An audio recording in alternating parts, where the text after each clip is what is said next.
All right, guys, this is an excellent question. If a client had a kidney transplant prior to Medicare, they won't pay for their prescription drugs on Medicare. Why? And it shocks a lot of agents the first time they either experience this or hear someone talking about it. Yes, it's true. If you got a kidney transplant before you were on Medicare Part A and or Part B, well, specifically Part A, Medicare may not pay for your immunosuppressant drugs under Part B. That's a big deal. Anyways, this is Ansel with probably 6-7 minute Medicare minute. Let's dive right into it, guys.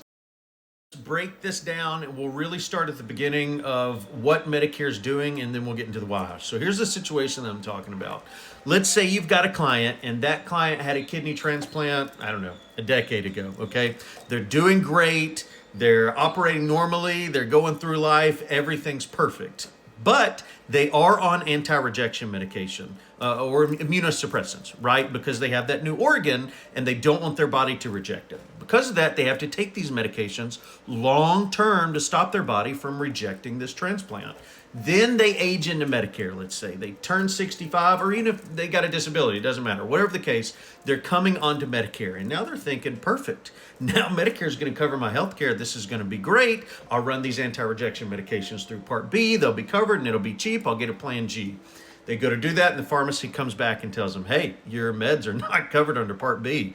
In fact, they're covered under Part D and they're going to be a lot more expensive than you think. Or maybe the pharmacy says, hey, we're not even going to file this because this is not covered the way that you think it is.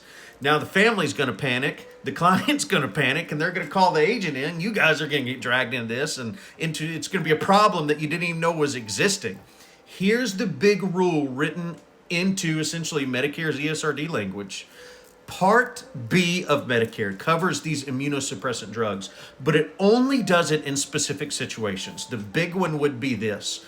Part B coverage is tied to whether Medicare paid for the transplant in the first place, or if you had Part A effective when you were having the transplant. What that means is, if the transplant happened at a time when your client did not have Part A active, Medicare then wasn't the payer for that transplant.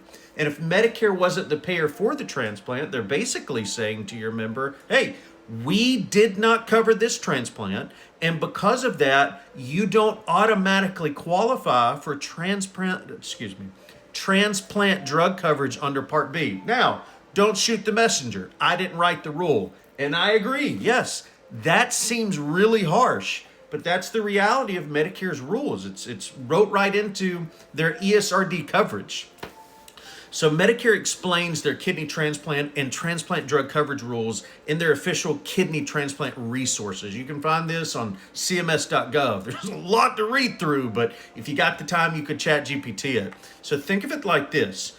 Part B transplant drug coverage is not a because you have Medicare now benefit, you get to access it. No, that's not how it works. It's a because Medicare was involved in your kidney transplant benefit, now Medicare is going to pay for this out of pocket under Part B rather than Part D. So this then becomes less about the client's current Medicare card and more then about the history that they had with Medicare when they had the kidney transplant, right? And that is the detail that really affects this whole situation on who they can run that bill through, Part B or Okay, so hold on. Let's go back to the original statement because I don't want anyone to misunderstand me when I'm talking about how Medicare covers immunosuppressants or these anti-rejection medications.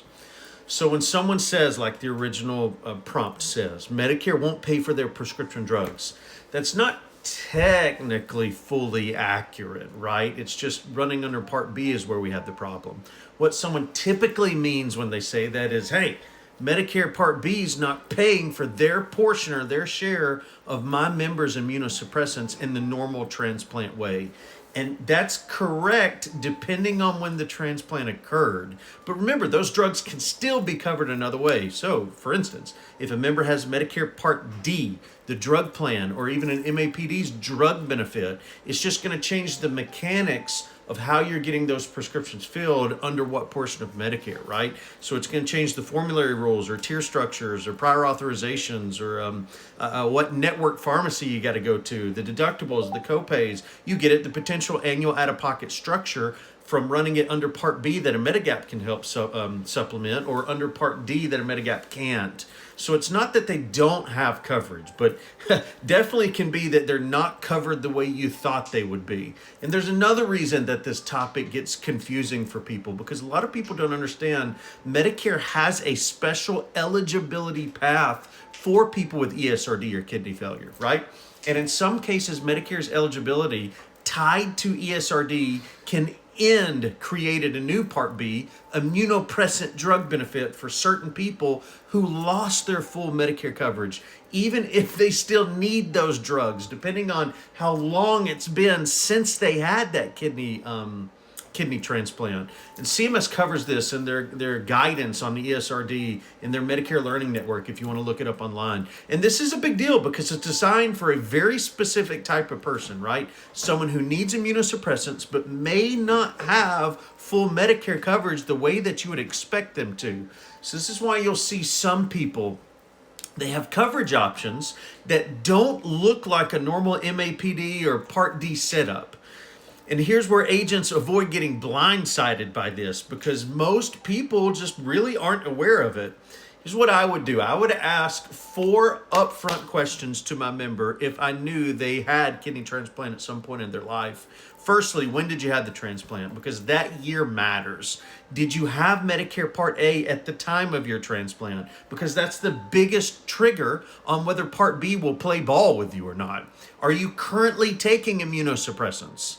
And if yes, I need your medication list so I can see how it's covered. And how are you currently paying for those medications? Are you using cash? Are you on a group plan, some employer plan? Is Medicaid covering it? Using manufacturer coupon? Are you getting subsidized through some kind of kidney foundation, or is it an old Part D? Because if your answer is, hey, I'm paying $4 a month right now, it's no big deal because the kidney foundation's subsidizing it, but when I get onto Medicare, they won't have to because Part B will. Well, that might not be the case. It could be a $600 a month till you hit your $2,100 max kind of thing. And that's not a good day for anybody.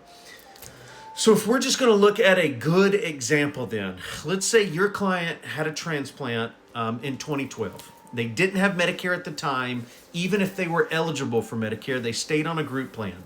When they enrolled into Medicare at 65, even if the assumption is Part B will cover my transplant medication, Medicare's transplant drug coverage is tied to if you were enrolled in Medicare in the transplant event. So it won't.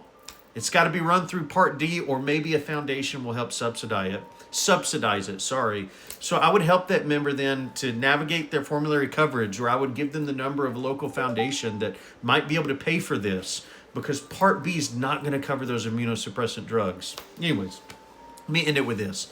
A kidney transplant client is not just a normal plug and play, you need this Medicare plan, you need a Medicare supplement, you need an MA. It depends on the timing of the transplant and the history of your member. And if you're not asking the right questions early, you could accidentally create a disaster for somebody's medication access that you didn't even know about.